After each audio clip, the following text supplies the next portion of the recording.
नमस्कार दोस्तों, स्वागत है आपका अपने चैनल फार्मा कॉन्सेप्ट पर। आज का हमारा टॉपिक है कापा क्या है। कापा यानी कि करेक्टिव एंड प्रिवेंटिव एक्शन क्या है और कापा को फार्मा में इतना इम्पोर्टेंस क्यों दी जाती है और प्रैक्टिकली ये कैसे इम्प्लीमेंट किया जाता है, ये इस सारी प्रोसेस को हम स्टेप बाय स्टेप समझेंगे। तो सबसे पहले हम लोग समझेंगे कि कापा होता क्या है। तो कापा का फुल फॉर्म होता है करेक्टिव एंड प्रिवेंटिव एक्शन। देखिए, फार्मा प्रोसेस में जब भी कोई गलती, डेविएशन या फिर कोई कंप्लेन होती है तो उसे सही करने के लिए और फ्यूचर में दोबारा ऐसा ना होने पाए,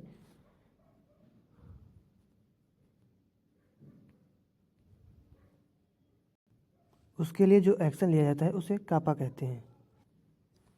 अब हम समझेंगे कापा के पर्पस को। तो कापा का मेन पर्पस होता है रूट कॉज को ढूंढना और उसको पूरी तरह से एलिमिनेट करना, ताकि फ्यूचर में कभी भी कोई सेम गलती दोबारा ना हो। इसीलिए यानी कि उस प्रॉब्लम को परमानेंटली सॉल्व करने के लिए जो है कापा लिया जाता है। नेक्स्ट है व्हेन कापा इज रेज्ड, यानी कि कापा जो है कब कब लेते हैं। तो कापा लेने के बहुत सारे रीज़न, जैसे कि कोई डिविएशन हुआ या फिर कोई आउट ऑफ स्पेसिफिकेशन लिमिट है या आउट ऑफ ट्रेंड्स रिजल्ट आ रहा है, तो उस कंडीशन में हम कापा लेते हैं। और दूसरा है कोई रेगुलेटरी ऑब्जर्वेशन मिला है, उस टाइम हम कापा लेंगे। और या फिर कोई मार्केट कंप्लेन आई जैसे कि हमारा प्रोडक्ट रिकॉल हुआ है, तो उस कंडीशन में ही कापा लेते हैं।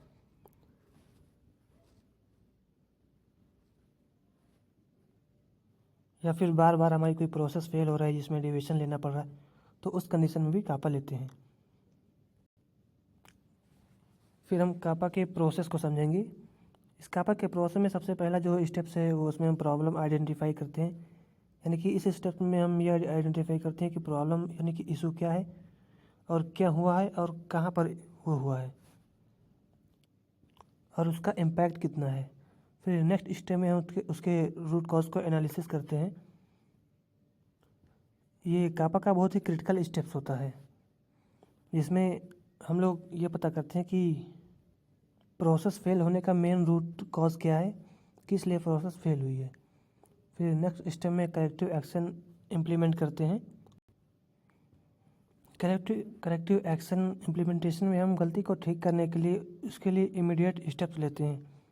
फिर नेक्स्ट स्टेप है प्रिवेंटिव एक्शन, जिसमें हम उस गलती को दोबारा ना होने पाए उसके लिए जो भी हम चेंज करते हैं उसके प्रिवेंटिव एक्शन के लिए, जिससे कि वो गलती दोबारा ना हो।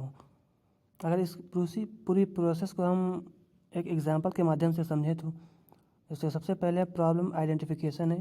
तो मान लीजिए किसी टैबलेट मैन्युफैक्चरिंग बैच में किसी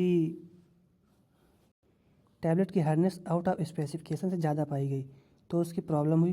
फिर रूट कॉज एनालिसिस में ये क्यों हुआ ये पता करते हैं, तो उसका रीज़न पाया गया कि उसकी जो मिक्सिंग है वो प्रोसेस पूरी तरह से नहीं हुई थी। फिर नेक्स्ट है करेक्टिव एक्शन इम्प्लीमेंटेशन। तो उसके करेक्टिव एक्शन जो होगा तो उसमें हम क्या करेंगे, उसमें हम ये करेंगे कि उसका जो मिक्सिंग टाइम है उसको एडजस्ट करेंगे जिसके प्रॉपर मिक्सिंग हो। तो उसके जो प्रिवेंटिव एक्शन है उसमें हम SOPs को अपडेट करेंगे और प्रॉपर नए तरीके से सबको ट्रेनिंग देंगे। फिर पूरी प्रोसेस को QA टीम वेरीफाई करती है। अगर प्रोसेस सही पाई गई तो कापा को क्लोज कर दिया जाता है। फिर नेक्स्ट है root cause analysis tools. Root cause analysis के कुछ टूल्स होते हैं, जैसे फिशबोन मेथड हो गया। नेक्स्ट है 5 वेज टेक्निक, जिसमें कि मैन, मटेरियल, मेथड, मशीन, ये सारी चीज़ें आती हैं। नेक्स्ट है ब्रेन स्टॉर्मिंग सेशन और नेक्स्ट है failure mode and effective analysis, इसको हम शॉर्ट में FMEA बोलते हैं। इन सारे मेथड से हम रूट कॉज को एनालिसिस करते हैं रूट कॉज का पता लगाते हैं। ये वही एग्जांपल है जिसकी मैं अभी बात कर रहा था। जैसे प्रॉब्लम क्या हुई कि टैबलेट हार्डनेस पाया गया और उसके रूट कॉज में ये पाया गया कि उसकी प्रॉपर मिक्सिंग नहीं हुई थी, इनएडेक्वेट मिक्सिंग हुई थी।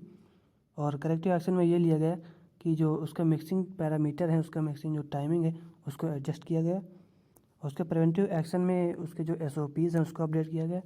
और जो ऑपरेटर्स हैं, जो भी हमारे स्टाफ है, उसको प्रॉपर उसकी ट्रेनिंग दी गई। अब हम लोग जानेंगे कि कापा के डॉक्यूमेंटेशन में क्या क्या इंक्लूड रहता है। तो कापा में सबसे पहले उसकी ID और डेट, एक ID उसका नंबर होता है जिसमें उसका डेट भी लिखी होती है। और जो उसमें मेन प्रॉब्लम है जिसलिए कापा लिया गया है, उसका पूरा डिस्क्रिप्शन होता है। और रूट कॉज क्या है वो पूरा, उसकी पूरी समरी लिखते हैं। और उसके लिए करेक्टिव एंड प्रिवेंटिव एक्शन क्या लिए गए वो भी सारी चीज़ें डिटेल में लिखते हैं। और इसके लिए रिस्पॉन्सिबल पर्सन, जो प्रोडक्शन वाला QA की टीम होती है, QA हेड, पूरी प्रोसेस में जो जो रिस्पॉन्सिबल पर्सन इंक्लूड हैं वो सारे रहते हैं। और नेक्स्ट है इफेक्टिवनेस वेरिफिकेशन रिकॉर्ड। और लास्ट में जो हमारी QA की टीम होती है उसको पूरी तरह से वेरीफाई करती है। तो ये सारी चीज़ें कापा में के डॉक्यूमेंटेशन में इंक्लूड रहती हैं। और ये कुछ रेगुलेटरी गाइडलाइंस है जिसमें कापा को मैंडेटरी बताया गया है। जैसे WHO TRS 986 का एनेक्सर 2 में फार्मास्यूटिकल क्वालिटी सिस्टम में, और US FDA 21 CFR पार्ट 820 में करेक्टिव एंड प्रिवेंटिव एक्शन के बारे में बताया गया है। और ICS Q10 में क्वालिटी मैनेजमेंट सिस्टम के बारे में बताया गया है। तो ये सारे रेगुलेटरी रेफरेंसेस हैं जिसमें कापा के बारे में बताया गया है। तो ये कापा के बारे में कुछ इम्पोर्टेंट जानकारी थी।